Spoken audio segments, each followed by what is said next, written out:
말씀 공부할 때 우리에게 깨달음과 지혜를 허락해 주시옵소서. 예수님의 이름으로 기도합니다.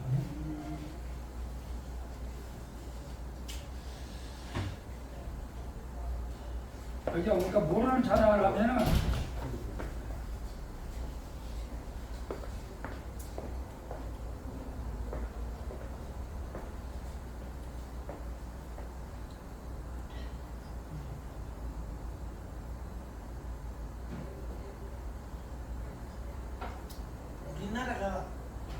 우리나라가 살락하면은 네. 핵무기를 만들어야 돼. 핵무기를 만들 나도 찬성이에요. 찬성이는데 그 만들어야 돼. 그래야 이북에서도 공장 못하고 미국에서도 공장 못하고. 근데 우리나라는 힘이 없어가지고 핵무기를 만들 만한 권한이 없어. 그것이 문제지. 그러니까 이제 미국에서 얼굴을 만들어야 돼. 그것이 문제지. 그 저기 미국이나 소련, 러시아, 중국에서 허락을 안 해. 그런 안 하고 해. 그때 만들어야 된다. 얼굴을 만들어. 근데 저 이란처럼 북한처럼 이렇게 강력하게 나가면 만들 수 있지. 경제적으로 제재받고. 네. 딱 대통령 만들었잖아. 그런데 그래가 저 울산 원산공단하고 안강 거하고 산 밑에 다수부가 다 했는데 이제는 우리는 뭐 그렇게 하서 고생이 기도는 하고 핵무기 만듭시다. 투표하면 투표를 해줄 수 있어. 각국이 근데 그걸 우리나라 만들어 안 돼. 다 해가지고 다 들고 왔다니. 들고 왔다니. 영원대로 되는 것도 아니고. 나중에 죽고 난 다음에 이제 끝나고 죽고 난 다음에 다 해주시겠네. 거기다가 뭐 하냐면 지금 홍산 동파이프 네. 그 공장 그 있잖아요. 네. 그 자리다가 홍산 동파이프 공장 그. 에 어제 건지 신경 쓰면 머리 아파. 참여합시다.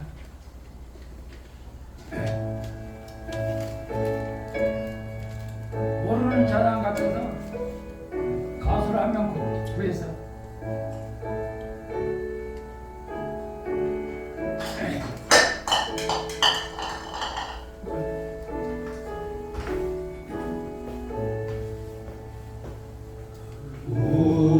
우리는 주님을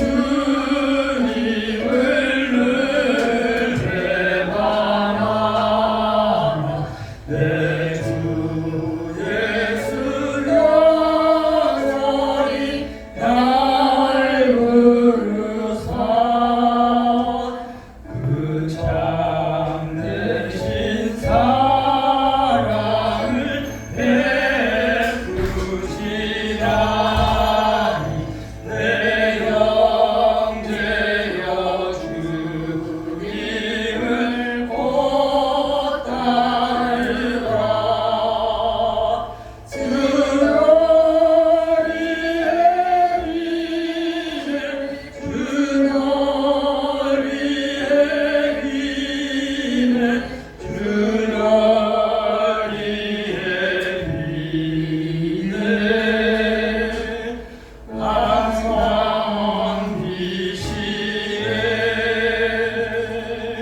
평안이 평안이 끝났습니다.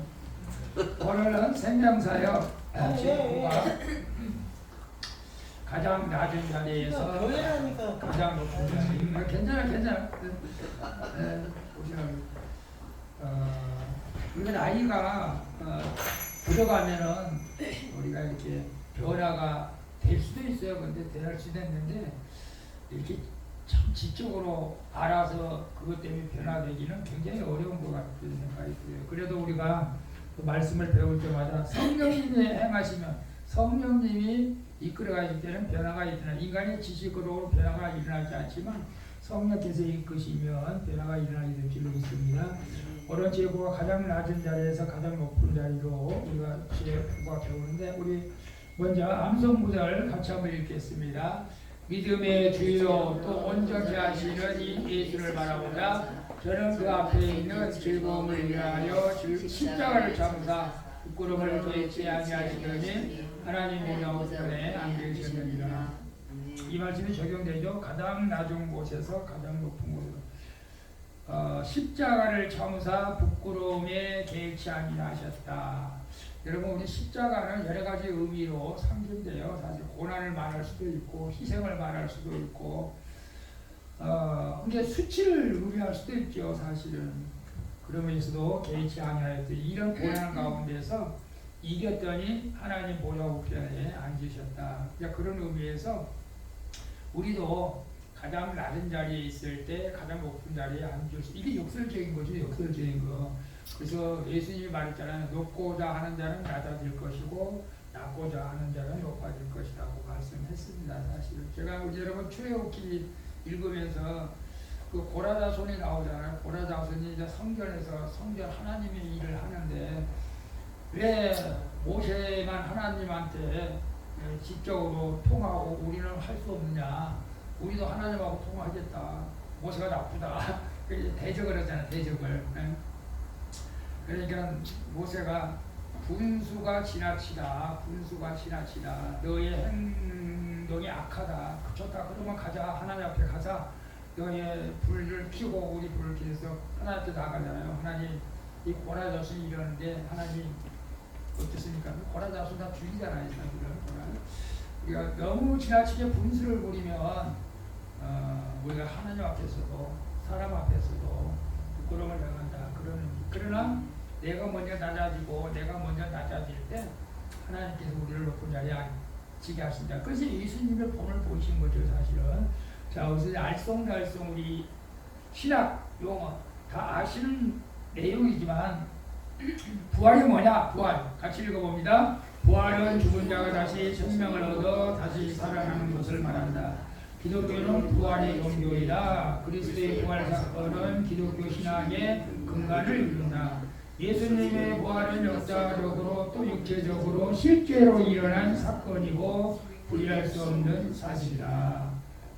여러분 부활을 세상 사람들은 다 기독교에서 이해하지 못하는 것들이 뭐 많겠지. 다 이해 못하지. 첫째는 삼위일체 하나님을 이해 못합니다. 그 다음에 부활을 이해를 못해요. 그 다음에 천국과 지옥이 있다는 걸 안 믿죠. 못 믿는 게 그런 것 때문에 교회를 못 나오는 거죠. 그것을 믿는다면 교회 안 나올 수가 없지 사실. 그뿐만 아니겠죠. 홍해를 갈라지는 거 500여 사건, 뭐 풍랑을 잠잠케 하는 거 다 성경에 있는 말씀을 안 믿으려고 하는 거죠 사실은. 뭐 안 믿으면 어쩌죠. 부활은 성경적이고 실제적이고 역사적이다. 부활은 뭐야? 죽었던 사람이 다시 태어난 것이 부활이요. 뭐 기절했다 깨어난 사람은 그거 아니에요. 근데 부활은 우리 육체가 죽었는데 다른 모습으로 변화되어서 나타나는 것이 이제 부활이요. 부활. 예를 들어서 부활절이라고 그래서 우리가 병아리를 인상하면서 연상하면서 계란을 많이 하잖아요. 계란이었는데 병아리가 되는 거예요.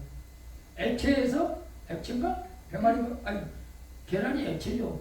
액체에서 생명이 나타나는 새로운 모습으로 변화되는 부활입니다. 부활. 이 부활이 우리 기독교에서 아주 우리 기독교는 부활교입니다. 부활교. 그다음에 오늘 좀 신기한 말들을 할 수 있어요. 신기해. 이런 일이. 그러나 이제 나중에 여러분이 이걸 우리가 믿고 있는 겁니다. 승천은 뭐냐? 승천 같이 읽어볼까요? 문자 그대로 땅에서 하늘로 올라가는 것이 승천이다. 하나님의 관건적인 능력으로 하늘로 이끌려 올라가는 것이다. 구약의 에녹도 엘리야도 승천했다. 하지만 예수님의 승천은 특별하며 유일무이하다. 예수님은 십자가의 죽음을 경험하시고 몰아섰으며 이후 승천하셨다. 여러분 참 또 우리 이것을 어떻게 믿으라고 이렇게 말하면 안 되죠. 예수님은 문자 그대로 땅에서 하늘로 올라가신 거예요. 근데 구약에도 그런 분이 2명 있어요. 에녹이 하나님과 300년 동안 동행하다가 동행했다고 나와 있고, 그 다음에 엘리야가 불마차를 타고 하늘로 올라갔어요. 하늘로 올라갔어요. 그리고 예수님도 이 땅 40일 동안 부활하시고 40일 동안 복음 전도하다가 많은 제자들을 보는 가운데서 이제 승천하셨어요. 자, 그러면 이제 또 이제 마지막 재림이 뭐냐? 재림 같이 읽어볼까요? 부활, 승천하신 예수님께서 이 땅에 다시 오시는 것을 재림이라고 한다. 재림에 대한 메시지는 신약성경에 300번 이상 나타나지만 재림의 시기에 대해서는 오직 하나님만 하신다. 예수님의 재림은 기독교 공동체의 복된 소망이며 예수님의 구속사의 쟁점이며 완성이다. 지금 이제 우리는 마지막 예수님의 이제 재림을 기다리면서 이제 신부된 단장된 신부의 모습으로 우리가 좀 살아가고 있는 거예요. 그래서 이제 예수님의 재림, 그래서 부활, 승천, 재림, 오늘 이게 굉장히 중요한 3가지 단어를 꼭 기억하시고 우리 칼럼같이 읽어보도록 하겠습니다. 만유를 다스려야 할 인간이 만유에 굴복하고 있는 이 문제를 해결하기 위해서는 문제의 뿌리를 정확하게 파악해야 합니다. 인간이 가진 문제의 뿌리는 죄입니다. 영광과 존귀로 말을 쓴 인간이 죄 때문에 만물을 다스릴 권세를 박탈당하고 오히려 만물의 불복을 당하고 있는 것입니다. 그렇다면 어떻게 해야 박탈당한 통치권을 이루어갈 수 있을까요? 인간은 모두가 죄인이기 때문에 그 누구도 스스로 해결할 수 없습니다. 인간이 진실한 통치권을 이루어갈 수 있는 방법은 단 한 가지밖에 없습니다. 인간의 첫째 대표 아담이 상실한 통치권은 둘째 대표 예수 그리스도만이 회복할 수 있습니다. 둘째 아담 예수 그리스도는 잠시 동안 천사들보다 못하게 되셨습니다. 예수 그리스도께는 하나님의 아들, 하나님의 형상, 하나님의 영광의 광채로서 하나님이시지만 하나님과 동등하다고 여기지 않으셨습니다. 오히려 자기를 비워 종의 형체로 사람들과 같이 되셨습니다. 빌립보서 2장 5절에서 8절을 보면 너희는 이 마음을 품으라 오 그리스도 예수의 마음이니 그는 근본 하나님의 본체이시나 하나님과 동등됨을 취할 것을 여기지 아니하시고 오히려 자기를 비워 종의 형체를 가져 사람들과 같이 되었고 사람의 모양으로 나타나셨으며 자기를 낮추시고 죽기까지 복종하셨으니 곧 십자가에 죽으시라고 말씀을 했습니다. 예수 그리스도께서 가장 낮은 곳에서 죽으심은 잠시 후에 영광과 존귀로관을 쓰시기 위함이었습니다. 즉 예수 그리스도께서는 죽음의 고난을 받으심으로 만유를 다스리시는 통치권을 회복하시고 가장 높은 왕의 자리에 앉으셨습니다. 여러분들의 그 가장 밑바닥의 인생은 어느 때라고 생각해요? 나는 아직 밑바닥이까지 안 왔다라고 생각하는 분들도 있을 수도 있어요. 근데 제가 볼 때는 다 밑바닥 경험한 것 같아요. 다 밑바닥 경험했고, 저도 밑바닥 경험했고, 밑바닥 경험하면 이제 뭐가 남았어요? 올라가는 일만 남았잖아요. 올라가는 일만. 예수님께서도 사실 하나님과 동등됨을 인정하지 않고 하나님과 같지만은 인간의 맨 밑바닥까지 내려오셔가지고 십자가의 고난, 죽음의 고난의 맛을 보시고 그래야만 했던 것은 이제 다 하나님께서 계획하신 바였죠. 그래야만 하나님 보좌 우편에 앉으실 수 있었다는 거죠. 우리도 마찬가지죠. 어떤 면에서는 내가 가장 낮은 자리에 있을 때 하나님께서 우리를 높여 주실 줄로 믿습니다. 아멘. 자, 그러면 이제 태도가 고도를 결정한다. 자, 오늘은 여러분들이 우리 뭐 예수 믿는 사람이 당연히 믿고 있지만 그래도 내가 오늘 의심이 많아가지고 도저히 믿을 수 없어 라고 생각할 수도 있는 분도 있을 수도 있겠지만 그래도 불구하고 내가 믿습니다 라고 고백해야 성령께서 여러분의 마음과 생각을 주장하실 줄로 믿습니다. 그래서 태도가 중요하다. 내가 세상의 지식을 여러분들에게 가르치는 것이 아니고 성경에 있는 말씀을 내가 믿고 여러분들도 믿으라고 말씀을 가르치는 겁니다. 그래서 오늘 우리가 1번에 보게 되면 예수님의 부활을 기점으로 가장 낮은 곳에서 가장 높은 곳으로 오르셨습니다. 하지만 어떤 사람들은 예수님의 부활에 대해서 의심하며 사실이 아니라고 말합니다. 당신의 주장은 어떤가요? 이제 이것도 이제 우리가 지금 이제 생명사역 제자 양육이잖아요. 아마 이렇게 1대1로 공부하다 보면 나도 이게 부활 사실을 도저히 이해할 수가 없다. 이해하는 것은 아니에요. 믿는 건데 사실은. 이 부활을 믿지 못한 사람 많죠. 근데 왜 그러냐면 이 네 가지가 있어요. 첫째는 이제 그 마태복음에서 나온 말씀처럼 로마병력이 지키고 있었어. 예수님의 무덤을. 그 무덤의 돌 무게가 2kg, 2kg면은 사람의 힘으로 돌을 움직일 수가 없는 돌이에요. 근데 로마 병정들이 분명히 지키고 있었는데 무덤이 열려있어. 무덤이 열려있고 시체가 없어. 그래서 빌라도 앞에 가서 제사장들 앞에 가서 얘기하니까 뭐라고 그랬어요? 이거 큰일 났다. 그러면 예수님의 시체를 제자들이 와서 몰래 가지고 갔다. 도적질 해갔다. 그렇게 하라고 성경에 기록되어 있잖아요. 이제 그것이 계속 유대 민족들에게 이스라엘은 그것으로 이제 남아 있는 거예요. 예수님의 시체를 예수님의 제자들이 도둑질해 갔다. 이 도둑질에 하나 있어요. 도둑질. 근데 아까도 얘기했지만 그게 사람 힘으로 물론 열심히 하면 되겠지만 도를 부릴 수가 없어요. 도를. 그 다음에 이 도덕설. 그 다음에 기적. 기절. 예수님이 기절했다가 또 3일 만에 다시 깨어났다. 이렇게 말을 하는 사람이 있어요. 아니 십자가에 못 박히고 참으로 옆구리를 찔러가지고 피를 다 뺐는데 그 기절했다는 것이 말이 안 되잖아. 이미 죽었잖아. 우리가 몸에 피가 3분의 1? 3분의 2인가? 그것이 말이면 죽잖아요. 근데 피를 다 뽑았단 말이에요. 근데 기절을 했다? 그리고 깨어났다? 그건 너무나 말 앞뒤가 안 맞는 말이고, 그 다음에 세 번째로는 그 예수님이 부활한 것이 아니고 제자들이 너무 예수님을 사모해가지고 환상으로 본 거다. 환상설. 환상으로. 이게 안 믿는 사람들이 이렇게 저렇게 해서 예수님의 부활을 갖다가 인정하지 않으려고 그렇게 이제 말들을 해요. 환상이니까 예수님 부활이 환상은 아니죠.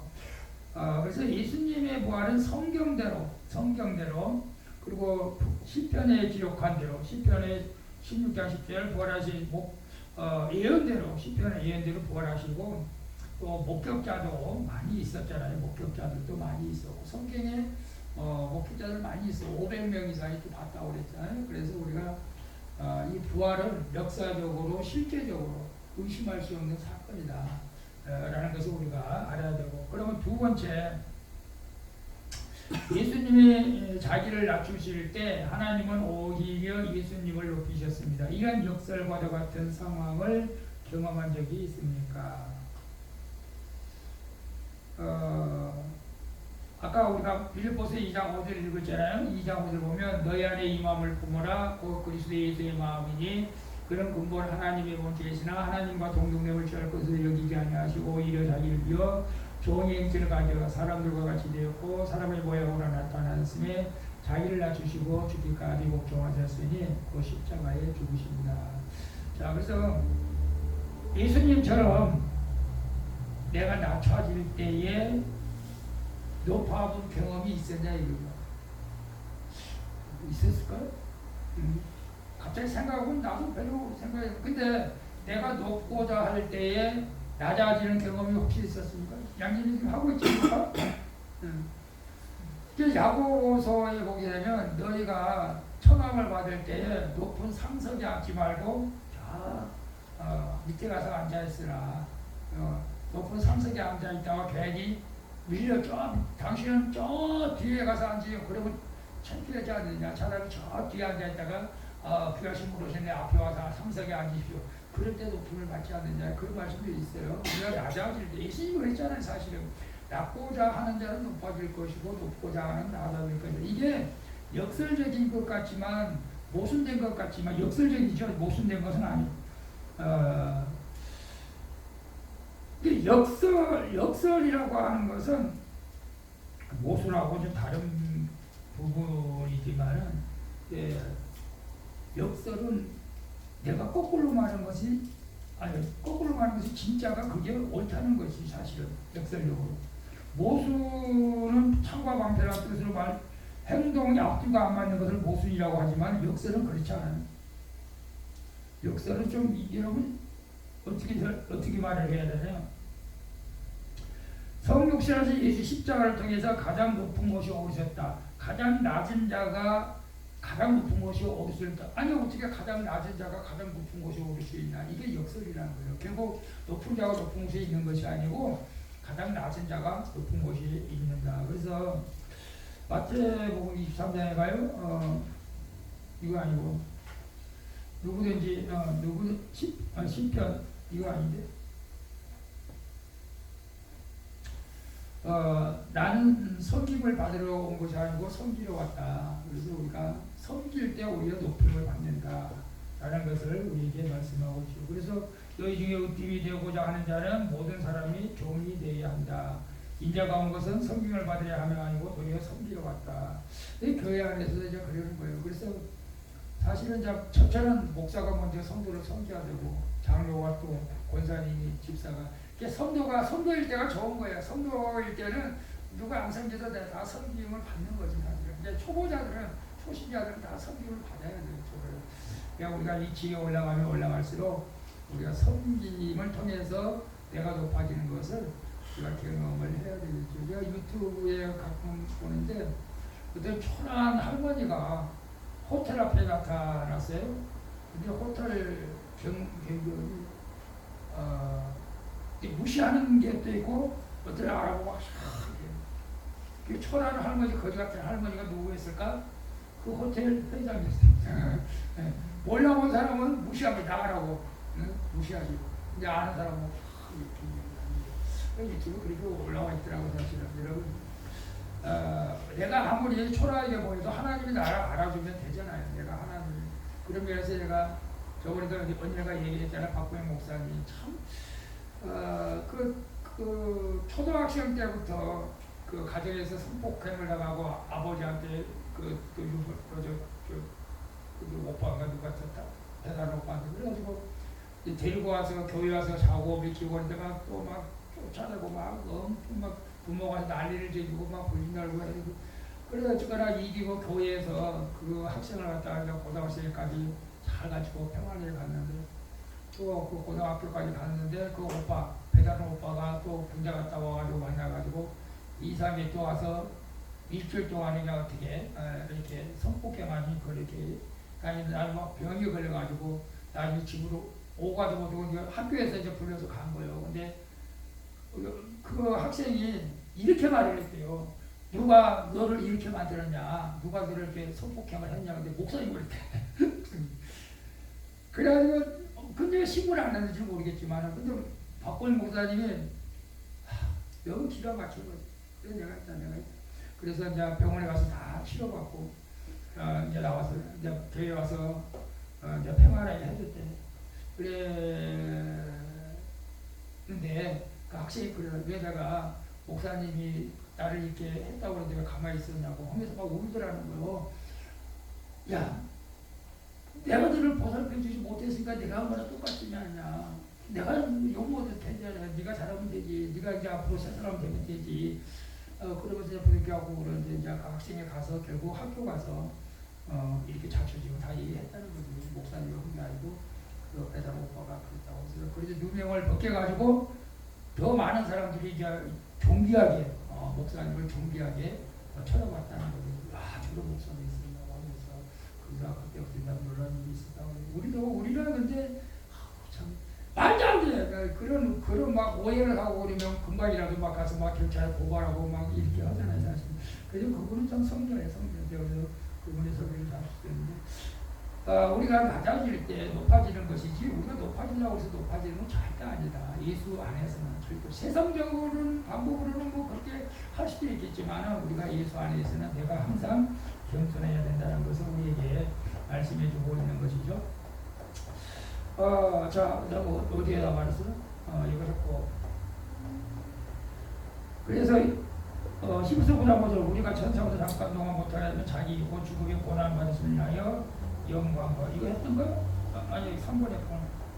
자, 머리 지식을 가슴 지식으로 아까 제가 이거 했다고 그랬는데 누구든지 자기를 높이는 자는 낮아지고 누구든지 자기를 낮추는 높아진다. 제가 요걸 PPT로 어떻게 AI를 통해서 잘 만들 수 잘 만들어야 돼. 배우면 돼. 배워야 돼. 내가 이게 일일이 내가 사진 넣고 글씨 쓰고 하니까 시간이 많이 걸려.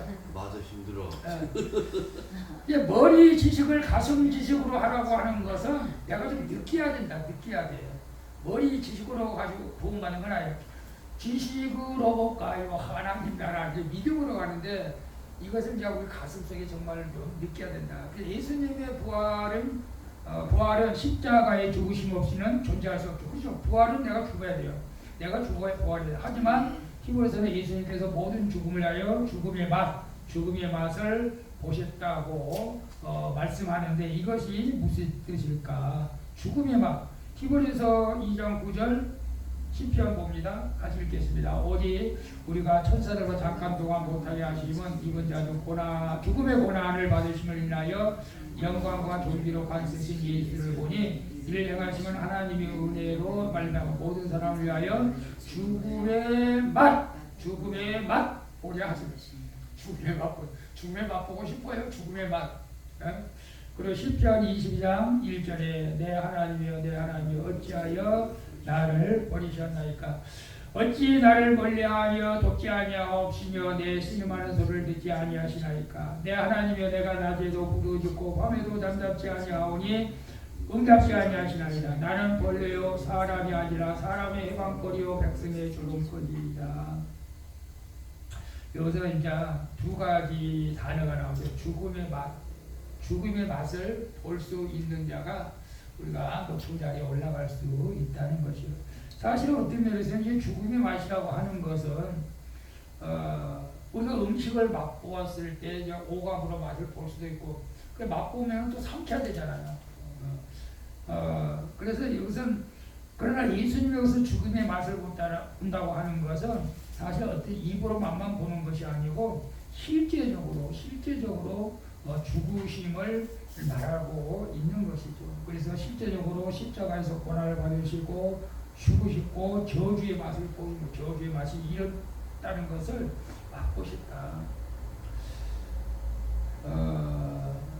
우리가 옛날 철학가는 눈물 없는 빵을 먹어보지 않고서는 고난에 대해서 말하지 마라. 눈물 젖은 빵을 먹어보셨나요? 눈물 젖은 빵을 우리나라는 그래도 좀 잘 살기 때문에 옛날에 먹을 것이 없을 정도였으니까 그래서 눈물 젖은 빵 하나 갖고 얼마나 눈물을 많이 흘리면서 기도하고 먹었을까. 여러분이 고난은 우리가 다 원하지를 않죠. 고난은 다 싫어합니다. 그러나 고난 뒤에 올 영광이 있다는 것을 우리 믿음의 백성들은 알아야 된다. 이 고난, 이 환난, 이 장차올 영광과 좋게 비교할 수 없다. 그래서 많은 분들이 순교하는 거예요, 사실은.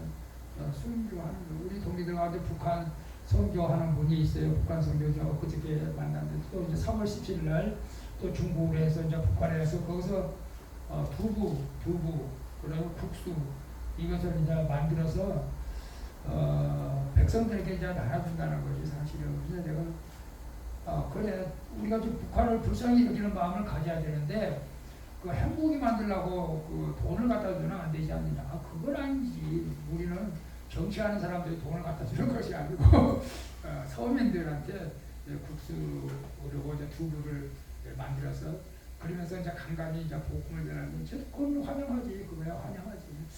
그래서 복음을 전하고 있어요.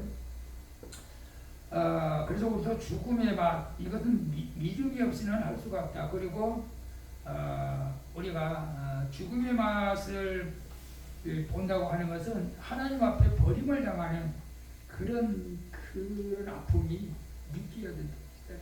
내가 하나님 믿는데 나 꼭 버린 자식 같아. 그런 경지에까지 우리가 내려갈 수 우리 스스로는 못 내려갑니다. 우리 스스로는 못 내려가지만은 그런 환경이 있다 할지라도 우리가 주님을 붙잡으면은 그런 경지에까지 내려가는 것이죠, 사실. 아마 시편 기자도 그랬잖아요. 나를 내가 좀 힘들어 죽겠는데 남들이 좀 나를 비방하는데 내 하나님이 어디 있냐고 막 손가락질 하는데 내가 아무리 낮에도 부르짖고 밤에도 잠잠지 않으며 응답지 않으시는 하나님 뭐 이럴 때 여러분 어떻게 되겠어요? 속이 타버려요. 그 경지까지 우리가 내려가야 하나님께 남는 영광을 우리가 얻게 된다는 좀 역설적인 것 같지만 그런 거예요. 그러니까 우리가 신앙생활 할 때 항상 모든 것이 잘 된다, 형통한다. 그것이 꼭 복은 아니다. 그러기를 원하죠, 사실은 다들. 그러나 꼭 그렇지 않다 할지라도 하나님의 뜻이라면 내가 내려가는 것이 더 죽음의 맛까지 보라고 하는 것이 하나님의 뜻이라면 욥기처럼 그러면 우리가 순종할 줄 알아야 된다. 그때까지 내려가서 순종할 때 하나님께서 우리를 높은 자리로 앉게 되실 줄로 믿습니다. 아멘. 자, 네 번째인가 벌써?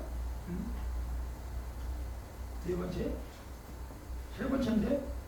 네 번째? 예수님께서 부활하셨다는 증거가 무엇입니까? 성경은 예수님의 부활에 대해서 어떻게 얘기할까요? 야, 이날 손오공처럼 이렇게 예수님이 구름 타고 있는 거 보면 여러분 어떤 생각이 들어요? 설사 이럴까? 이건 말도 안 돼. 이렇게 생각할 수도 있겠어요. 그런데 예수님은 구름 탔겠어요? 구름을 그냥 모양을 만들어놨을 거고 구름 없이도 뭐 그냥 날아다니고 시간과 공간을 초월하신 분이시니까. 자, 그러면 여러분 우리가 그 검찰에서나 경찰에서는 증거가 있어야 항상 모든 죄라든지 무죄라든지 이게 이제 석방하든지 뭐 그럴 거 아니에요. 증거. 그러면 예수님이 부활했던 증거, 성경은 어떻게 말하고 있느냐, 그걸 말씀하고 있는 거예요. 7가지 증거가 있어요. 7가지 증거. 여러분 이 증거를 통해서 여러분이 믿음을 확신하시기를 바랍니다. 첫 번째 증거, 성경대로 부활하셨다. 고린도전서 15장에서 내가 받은 것을 먼저 너에게 전하노니 이는 성경대로, 성경의 구약에도 예언했어요. 그리스도께서 우리 죄를 위하여 죽으시고 장사 지낸 바 되었다가 성경대로 사흘 만에 살아나셨다. 예수님의 부활 증거, 7대 증거가 첫째는 성경대로 시편 16장 10절에 주의 거룩한 자로 썩지 않게 하실 것입니다. 이게 이제 부활 예언한 것입니다. 그래서 다윗이 성령님을 통해서 예수님이 부활하기 전에 1,000년 전에 미리 예언한 것이 그대로 이루어진 거예요. 예수의 몸이 썩지 않고 변화돼서 부활된 거예요. 우리의 몸은 한 주인의 흙이 돼서 이제 흙으로 들어가지만, 물론 여기에서 우리가 이제 이미 죽은 사람들은 어떻게 해요? 이미 죽은 사람들도 부활해요. 근데 우리가 이 시점에서 예수님이 재림하신 다음에 우리는 그대로 이제 휴거돼서 새로운 몸으로 휴거돼서 올라가는 것이죠. 그래서 어쩌거나 우리가 이 죽은 몸이 썩지 않을 몸으로 변화시켜 주신다. 그 다음에 두 번째로는 빈무덤이다. 빈무덤. 시몬 베드로가 따라와서 무덤에 들어가 보니 세마포가 놓여있고 또 머리를 쌌던 수건은 세마포가 비도이지 않고 딴 곳에 생겼더라. 무덤에 가보니 옷은 그대로 있는데 시체를 쌌던 그 세마포는 그대로 있는데 사람은 없어요. 그래서 빈무덤이 증거다. 빈무덤이 증거다.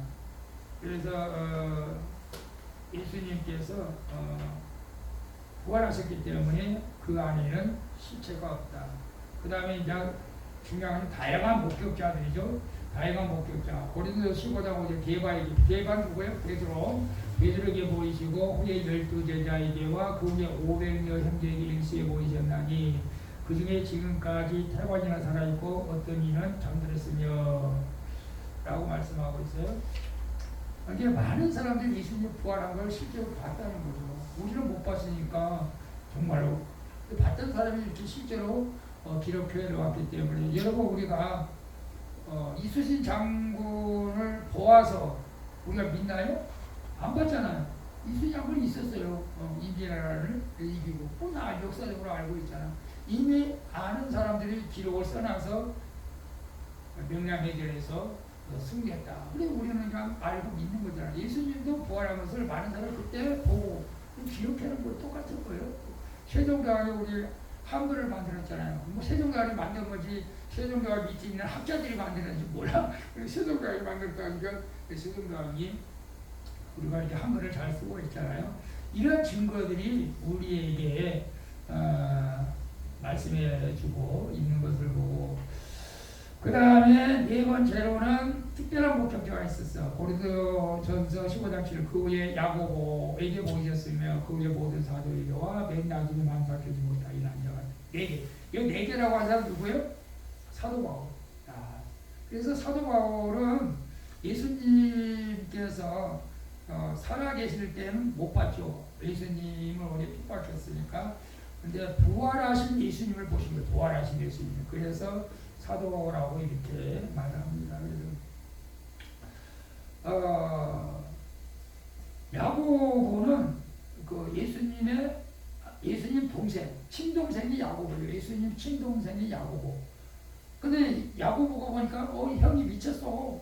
이거 안 돼. 막 그렇게 따졌던 사람인데 이거 예수님의 부활 사건을 보고 나서 야고보도 예수님을 증거하다가 순교 당했잖아. 순교. 이게 진짜다. 어떻게 우리가 이걸 거짓말이라고 할 수가 있겠어요? 그래서 예수님의 이 부활 사건을 경험하는 사람들은 참 아주 열정적인 믿음을 가진 거예요. 열정적인 순교적인 믿음을 갖게 된 것을 봅니다. 그래서 춘천 한마음교회가 그래요. 그 목사님 이름은 잘 모르는데 그건 이제 부활신앙을 강조하더라. 부활신앙. 이 부활신앙을 강조하다 보니까 십자가 신앙도 마귀가 떠나가지만은 부활신앙을 가지고 공격하니까 마귀가 더 힘을 못 쓰더라. 뭐 그런 말씀도 있어요. 부활신앙. 그리고 이제 우리가 재림신앙을 가져야겠죠. 그 다음에 다섯 번째는 전격적인 변화가 일어났다. 예수님을 만난 사람들, 부활한 예수님을 본 사람들에게 변화가 일어났다. 자, 어떤 변화가 일어났어요? 사도들은 그 이름을 위하여 능력받는 일에 합당한 자로 여기심을 기뻐하면서 공의 앞을 떠나니라. 저희가 날마다 성전에 있든지 집에 있든지 예수는 그리스도라 가르치기와 전도하기를 쉬지 아니하니라. 우리가 믿음이 약해지만 이제 예수님을 직접 만난 사람들하고 안 만난 사람들하고 신앙의 정도의 차이가 좀 있어. 약간은 차이가 있다고 생각해요. 만난 사람은 너무너무 확실하게 믿는 거예요. 만난 사람. 안 만난 사람은 민거제지. 그래서 대부분 목사님들도 실제로 예수님의 음성을 듣고 환상을 보고 만난 사람들은 정말로 불같이 듣고, 나는 조금 음성은 들었는데 직접 보지는 못해서 음성은 들었지만, 그래서 우리가 이 부활하신 예수님을 만나면요 정말로 이건 확고한 믿음을 가지고 담대해 줄 수밖에 없다. 여러분 부활하신 예수님을 만나기를 축복합니다. 그래서 사도 바울이 사도행전 20장 24절 우리 목회자들이 좋아하는 말씀이기도 해요. 같이 읽어볼까요? 나의 달려갈 길과 주의 지게 받은 사명 곧 하나님의 은혜의 복음 증거하는 일을 마치려 하면은 나의 생명을 조금도 귀한 것으로 여기지 아니하노라. 그래서 박보희 목사님이 요즘 신사도라고 이렇게 말을 하는 분들이 있어요. 정말 목숨 걸고 목회 사역을 하는데, 저는 언제나 그렇게 하려는지 모르겠어요. 자, 그 다음에 다섯 번째, 교회의 형성과 발전했다. 사도행전 10장 5절 이에 여러 교회가 믿음이 더 굳어지고 수가 날마다 더하여 이제 성도들이 모여지니까 교회가 되어지는 거죠. 안디옥에서부터.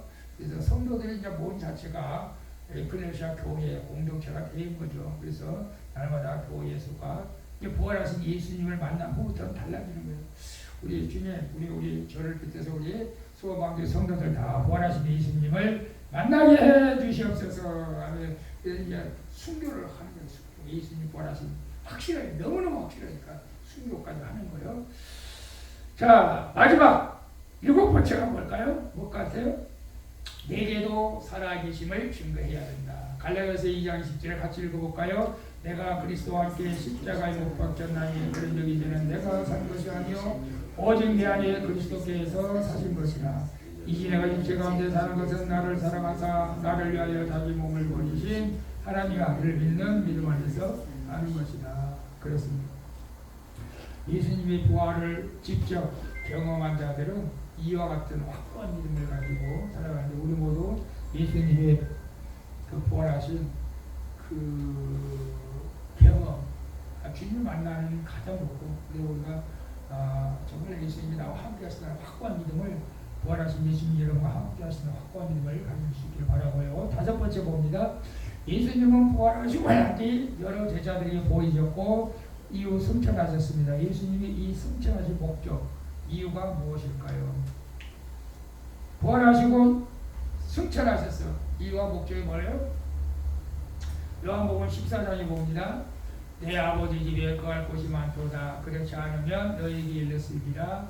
내가 너희를 위하여 처소를 예비하러 가노니 가서 너희를 위하여 처소를 예비하면 내가 다시 와서 너희를 내게로 영접하여 나 있는 곳에 너희도 있게 한다.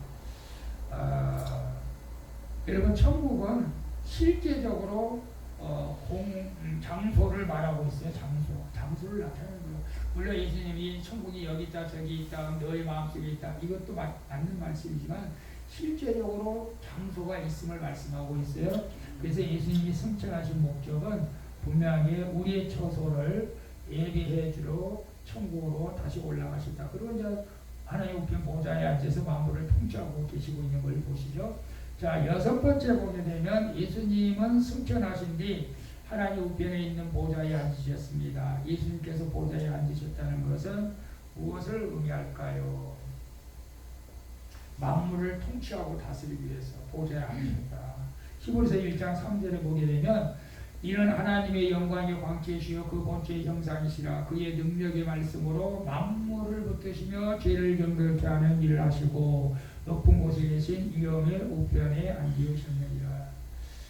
그래서 원래 예수님께서는 원래 처음부터 권능에 자신이 우편에 앉아 계셨습니다. 그러나 이 땅에 내려와서 죽음의 맛을 보고 다시 하나님 우편에 앉으셨다라고 이렇게 말씀하고 있습니다. 그래서 하나님께서 예수님께서 자기의 구속사적인 임무를 완수하고 하나님의 우편에 앉아서 뭘 했어요? 만물을 붙드시고 죄를 심판하시고 정결케 하는 일을 하신다. 만물을 붙드신다. 만물. 이 세상 만물. 그래서 지금은 우리가 성령의 시대지만 이 만물을 붙드시고 있는 분은 또 하나님 예수님이신 줄로 믿습니다. 그래서 우리가 예수 그리스도 안에 있으면 우리도 만물을 통치하는 거예요. 만물을 통치하는 거예요. 자연을 통치할 수 있는 능력을 우리에게 주셨습니다. 그래서 예수님은 지금 이제 하나님 우편에 앉아 계시는 거야. 교회를 다스리고 보호하시고 자기 백성들을 위해서 권위를 행사하시고 성도들을 위해서 끊임없이 중보하시고 성령을 통해서 자기 백성들을 계속 이렇게 가르치시고 인도해 주시는 성령이시고 오늘 우리가 수업하기 위해서 말씀을 공부하는 것도 역시 주님께서 보시고 있는 줄로 믿습니다. 아멘. 자, 이제 7번째 봅니다. 예수님이 가장 낮은 자리에서 가장 높은 곳으로 오르셨습니다. 예수님은 십자가의 죽음을 통해 가장 낮아지셨고 부활과 승천과 보좌에 앉으심을 통해 높아지셨습니다. 그리고 예수님은 재림을 통해 가장 높은 곳으로 오르실 것입니다. 재림에 대해서 성경은 무엇을 얘기할까요? 자, 이제 예수님께서 성경의 약속대로 베들레헴에서 아기 예수 메시아가 왔고 메시아가 오셔가지고 이스라엘 백성을 구원해 주신다고 했는데 그 구원을 이제 십자가를 지시고 부활하시고 이제 승천하셨어요. 이게 성경적인 예언대로 다 되어진 겁니다. 근데 한 가지 안 되어진 게 뭐냐? 재림이 안 됐어. 재림. 근데 이 재림 때문에 이단이 많이 생겨. 재림 때문에 문제가 돼가지고 이제 신천지도 이제 예수님이 성령으로 재림했다고 그 성령이 이만희에게 있다. 그래서 이만희가 하나님이다. 이 말도 안 되고 성령으로 예수님께서 재림하셨다고 하는 사람들이 있어요. 근데 예수님께서는 성령은 이미 오순절 다락방에 이미 성령이 임했고 그것을 예수님의 재림이라고 보지는 않고 예수님은 마지막 때 이 세상 종말에 예수님이 다시 오신다고 말씀하시고 있잖아요. 그래서 예수님이 이 땅에 오시면 이 세상 종말이 되는 거예요. 종말 끝이 되는 거예요.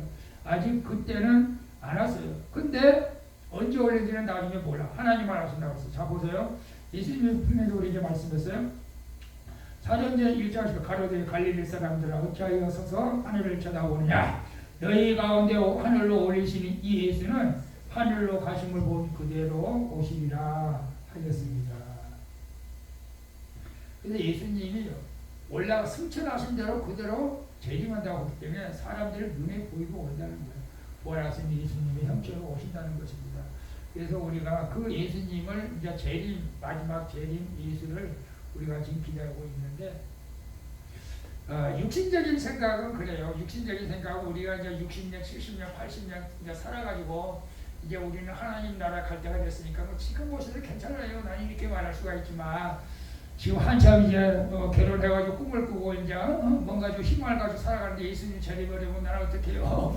세상 안 그래요? 좀 더 있다 오셔야죠. 이렇게 말할 수도 있어요. 근데 우리가 믿음으로 살면 사실은 이 세상보다 저 천국에서 사는 것이 더 행복하다는 것이에요. 사실 우리가 그런 믿음을 가지고 우리가 예수님의 재림을 이렇게 소망 가운데 이제 기다려야 된다는 것을 우리에게 말씀해 주고 있는 것을 보게 됩니다. 그래서 우리는 예수님의 재림은 이루어지지 않았고 앞으로 오실 예수님을 우리가 기다리고 있다. 여러분 이 믿음이 우리 모두에게 소망 가운데 이루어지기를 축복합니다. 자, 8번째 봅니다. 항상 9개 질문이 있어요. 9개 보니까 그죠? 9가지 질문이 있어. 10가지는 안 넘어가. 이 가슴 지식을 생활 지식으로 어떻게 바꿔야 되는가? 이제 태도가 고도를 결정한다. 머리 지식을 가슴 지식으로. 내가 이제 알았어, 느꼈어. 그 가슴 지식을 내가 예수 부활을 인정해, 믿는다고. 그럼 어떻게 할 것인가? 어떻게 살 것인가? 그걸 말하는 거예요. 예수님의 부활이 중요하다는 것은 무엇일까? 예수님 부활이 우리에게 어떤 의미가 있습니까? 베드로전서 1장 3절 봅니다. 찬송하리로다 우리 주 예수 그리스도의 아버지 하나님 그 많으신 국률대로 예수 그리스도의 죽은 자 가운데서 부활하심으로 말미암아 우리를 거듭나게 하사 산 소망이 있게 하소서. 산 소망. 로마서 4장 25절에 예수는 우리의 범죄함을 위하여 내줌이 되고 또 우리를 의롭다 하시며 살아나셨다. 고린도후서 4장 14절 주 예수를 다시 살리시니가 예수와 함께 우리도 다시 살리사 너희와 함께 그 앞에 서게 하실 줄 아노라. 자, 예수님이 부활이 중요한 이유가 여러 가지가 있지만 우리에게 산 소망을 주다. 우리는 영원히 살 수 있다. 죽지 않는다. 아니 뭐 2단도 아니고 3단도 아니고 우리 한 번 죽는 것은 하늘이 정한 것이고 후에는 심판이 있다고 분명히 말했는데 왜 안 죽는다고 그래요? 우리 영은 죽을 수가 없잖아. 영은 안 죽어. 육신은 흙으로 돌아가서 흙으로 가지만 영은 살아있는다. 영은 죽지 않아요. 그 영은 안 믿는 사람도 영이 있다고 해요. 그런데 예수를 안 믿으면 구원을 못 받아 지옥 가지만 우리 영은 살아서 영원히 주님과 함께 한다는 것입니다. 그래서 우리가 영혼을 불사히 영혼구원을 하려고 애를 쓰는 거예요. 그래서 우리가 산 소망이 있게 하기 위해서 예수님 부활이 그렇게 중요하다. 그래서 내가 옛날에 그랬잖아요. 가장 세상에서 무슨 사람 누굽니까? 119 전화하면 그냥 바로 온다. 아니다. 그리고 소방서? 뭐 불이 나든지 물날이 가면 부르면 바로 온다. 뭐 그런 것이 아니고 경찰관이 누구냐고? 술 먹는 사람이다. 술 먹는 사람은 그냥 너 죽고 나 죽자. 그냥 칼 들고 달리면 무섭다. 근데 그 사람이 무섭냐? 그렇지 않고 예수 믿는 사람 뭐라고 말하냐? 난 죽어도 산다. 덤벼라. 예수 믿는 사람 제일 무섭고 예수 믿는 사람. 실제로 그래요. 그래서 성경에 나가면 부활신앙을 가진 사람을 누가 대접 못하는 거예요. 부활신앙. 죽여. 난 죽어도 산다. 여러분 그런 믿음으로 날마다 담대히 살아갈 수 있기를 축복합니다. 아멘. 그리고 이제 우리가 범죄한 것 때문에 내줌이 되고 우리를 의롭게 하시기 위해서 살아났다. 그래서 우리를 의롭게 하기 위해서 예수님이 살아나셨기 때문에 우리도 의로운 자가 되고 그리고 예수님과 함께 우리도 다시 산다. 너무나 좋은 것이죠. 자, 마지막 9번 봅니다. 예수님의 승천은 우리의 삶과 깊은 관계가 있습니다. 예수님의 승천이 우리의 삶의 태도에 어떤 영향을 미칠까요? 예수님의 승천이 우리의 삶의 태도에 어떤 영향이 미칠까요? 제가 성경 교재에는 이렇게 나와 있어요. 마태복음 6장 20절 봅니다. 오직 너희를 위하여 보물을 하늘에 쌓았다. 거기는 좀이나 동록이 해하지 못하며 도적이 구멍을 뚫지도 못하고 도적질도 못하느니라. 여러분 교회에서 하나님이 돈이 없어서 맨날 하나님 헌금을 하고 그렇게 말하는 것으로 오해하는 분들이 많이 있어요. 근데 우리가 성경 공부를 하다 보면은 우리의 진짜 고향은 이 땅이 아니고 영원한 천국이라는 것을 분명히 말씀해 주고 있잖아. 우리는 나그네. 인생은 나그네 길, 어디서 왔다가 어디로 가나 그건 아니고 우리는 인생은 나그네 길, 우리가 이제 하나님 나라로 가는 거예요. 하나님 나라로 가는데 이 땅에서는 금은과가 가득 쌓여있지만 하나도 못 가지고 가잖아요. 빈수로 왔다 빈수로 공수로 가잖아요. 그러면 여러분들이 이제 헌금한 것은 하늘 보화에 차곡차곡 쌓여있다. 이것을 우리가 성경적으로 말을 하고 있어요. 사실은. 그래서 나는 뭐 직접적으로 내가 보지 않았기 때문에 또 성경은 그렇게 확실히 말하지는 않지만 이 땅에서 헌금을 많이 하는 사람은 천국에서 좋은 집을 살고 헌금을 적게 하는 사람은 나쁜 집을 산다. 그런 말을 하는 사람도 있어요. 그러나 그것은 성경에 없는 말이고 그러나 내가 볼 때는 그래도 하나님 앞에 많이 드린 자는 하나님 앞에 가서 칭찬을 받지 않겠나 그런 생각을 해보는 거예요. 사실은. 물론 이것이 중요해. 뭐가 중요하냐? 과부의 두렵돈을 중요하다. 과부의 두렵돈. 없는 것 중에서 단돈 1,000원이 그것이 더 소중하지 있는 것에서 대충 드는 것보다 없는 데서 단돈 1,000원도 하나님께서 귀하게 여기신다. 그리고 나서 우리가 마음과 정성을 보신다. 마음과 정성. 그래서 우리가 그런 의미로 우리가 받아들여야 된다. 그래서 앞으로 내가 갈 처소 그것에 우리가 투자를 해야 된다. 그런 의미가 여기 있어요, 사실은. 그래서 제가 고향에 우리 큰 예송모님이 돌아가서요. 갑자기 돌아가는 건 아니고 요양병원에다만 10년 넘게 있었던 것 같아요. 오늘 내일 했는데도 요양병원이니까 그렇게 오래 살아. 요양원에 가면 오래 사는 것 같아. 안 죽여 사람을. 오래 살아. 그래서 뭐 그냥 누워 있는 거지. 근데 가서 조카들을 가서 만나보고 하니까 뭐 삼촌 왔다고 조카들도 안 만난 지가 그쪽에서 오래됐는데 몇십 년 됐는데 조카들 다 커가지고 그리고 뭐 동생들 와가지고 그쪽에 뭐 인터넷으로 뭐 경매 땅을 보니까 싼 땅이 많다고 삼촌이 이쪽에 남원에 오면 싼 땅 소개시켜준다고 땅 좀 살 거냐고 해서 내가 돈이 어디 있어 이렇게 말을 하려다가 있으면 말해. 또 동생도 우리 막내 동생은 또 정읍에서 목회 막내거든요. 그런 꿈이 있어. 내가 좀 땅 한 남평 2만 평 사가지고 목회자들 이렇게 은퇴한 목회자들 같이 이제 있고 싶은데 땅이 있으면 좀 소개 좀 시켜요. 돈이라도 뭐 하나 그 생각이 어제가 땅이 있어. 근데 그 국가 땅 개인 땅 말고 국유지가 경매로 진짜 싸게 나온대요. 몇천 원이 나오는데 몇천 원에 그런 거 있으면 얘기하는 거예요. 몇천 원짜리 그런 거 나오는데 그 생각 해보다가 내가 돈이 있으면 하나님 주셔야지. 자 그리고 이제 제가 마지막에 이 성경 구절을 하나 써놨어요. 사도행전 17장 30절 같이 읽어볼까요? 알지 못하던 시대에는 하나님이 허물지 아니하셨거니와 이제는 어디든지 사람을 다 명하사 회개하라 하셨으니 이는 정하신 사람으로 하여금 천하를 본으로 심판하라는 작정하시고 이에 저를 죽은 자 가운데서 다시 살리신 것으로 모든 사람에게 믿을 만한 증거를 주셨습니다. 이게 이제 부활의 증거를 우리 모든 사람에게 주셨는데 이걸 안 믿으면은 이제는 더 이상 너희들 기회가 없다. 심판하겠다. 이걸 심판하겠다. 근데 예수님이 부활하기 전에는 그냥 부활을 안 했으니까 그냥 허물을 그냥 용서하셨다. 그러나 지금은 회개하라. 이제는 예수님의 부활을 믿지 않으면 이제 심판하겠다. 그래서 죽은 자 가운데서 다시 살리신 것으로 모든 사람에게 이 부활의 확실한 증거를 보여주셨으니 우리가 이 부활 신앙을 가지고 날마다 담대하게 승리할 수 있기를 예수님의 이름으로 축원을 드리겠습니다. 아멘. 이제 우리가 부활절 날이 이제 4월 20일인데 우리가 그 부활을 상상하면서 우리 찬양 한 장 드릴게요.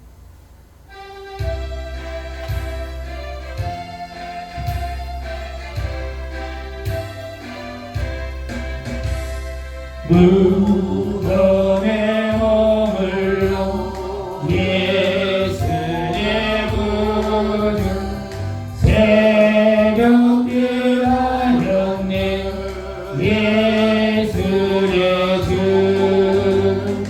원수를 다 이기고 무덤에서 살아나셨네 어둠을 이기시고 나와서 성도와 함께 길이같을 지내 사셨네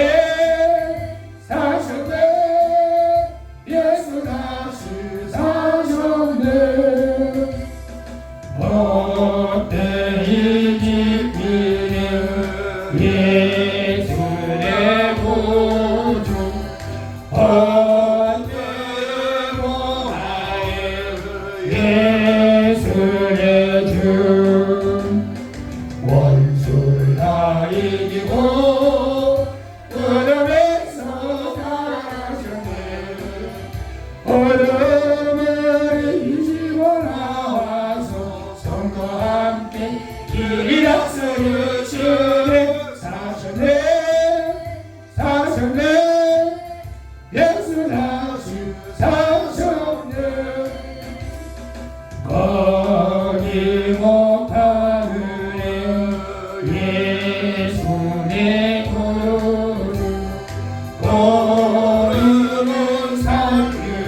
어둠을 이기시고 나와서 성도와 함께 이기라 드리시네 사셨네 사셨네 예수 사셨네.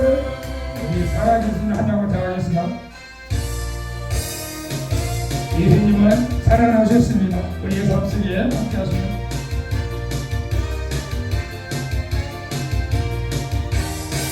주 하나님 독생자 예수 나를 위하여 오시었네. 내 모든 죄 용서하시고 주면서 부활하신다. 그곳에 살아계신 주 살아계신 주 나의 참된 소망 걱정 근심 전혀 없네. 사랑의 절 갈 길을 노하니 내 모든 삶의 법을 충만하네. 주 안에서 거듭난 생명 보시는 주의 사랑 참 기쁨과 박sin가리로 예수님의 모습을 누려 사는 살아계신 나의 참된 소망 걱정 근심 전혀 없는 사랑의 노래 갈 길을 너하니 내 모든 삶의 것들 충만하네. 그 언젠가 주의 때까지 주를 위해 싸우리라. 승리의 길 멀고 내고 주님께서 나의 앞에 비춰주시는 사랑의 주여 나의 참된 소망 걱정 근심 전혀 없네. 사랑의 그의 갈 길을 너하니 내 모든 삶의 법을 충만하네. 기도하겠습니다. 부활하신 예수님 감사합니다. 예수님이 부활하셨기에 우리 또한 부활할 것을 믿습니다. 예수님이 부활하셔서 처소를 준비하러 하늘님 나라에 올라가셨습니다. 우리 처소를 예배하고 계신 줄로 믿사오니 이제 우리가 부활 소망을 가지고 우리도 이 땅에서 믿음으로 날마다 승리하며 소망 가운데 살아가는 저희가 다 되어지게 하여 주시옵소서. 부활의 능력이 오늘 함께 공부한 우리 성도들에게 임할지어다. 부활의 믿음이 임할지어다. 우리 아버지 성령이 강하게 역사하여 주시고 부활의 능력을 가지고 정확한 말이 모습 날마다 싸워 승리하게 하여 주시고 저들 마음속에 평안과 평강이 임하게 하여 주시고 부활의 능력으로 저들의 육신의 질병들이 마음의 병들이 예식으로 깨끗하게 치료를 받게 될지어다. 부활의 능력으로 저들의 소망하는 일들이 이루어질지어다. 우리 아버지 하나님 감사합니다. 또 한 주간 세상에 나가 직장에서 일하는 우리 권사님, 권찰들을 붙들어 주시고 직장에서 일할 때마다 피곤치 않도록 강건하게 하여 주옵소서. 지혜를 주셔서 모든 일들을 지혜롭게 잘 감당케 하여 주시옵소서. 우리 아버지 육체적으로 연약한 우리 막내숙 권사님, 김종임 사님, 또 주정수의 곽재봉 권사님 은선 성도를 성령으로 기름 부어주시고 강건케 하여 주시옵소서. 주님의 능력으로 붙들어 주시고 평안과 기쁨이 있게 하여 주시옵소서. 소망기를 통해서 하나님 영광을 받아주고 이곳에 오는 자가 주님 부활의 능력에 주님 만나 주셔서 능력 있는 삶을 살게 하여 주시옵소서. 감사드리며 축복하고 예수님의 이름으로 기도합나이다. 아멘. 하늘에 계신 우리 아버지여 이름을 거룩히 여김을 받으시오며 나라가 임하시오며 뜻이 하늘에서 이루어진 것 같이 땅에서도 이루어지. 오늘날 우리에게 일용할 양식을 주옵시고 우리가 우리에게 죄진 자를 사하여 준 것 같이 우리 죄를 사하여 주옵시고 우리를 시험에 들게 하지 마옵시고 다만 악에서 구하옵소서. 대개 나라와 권세와 영광이 아버지께 영원히 있사옵나이다. 아멘. 할렐루야.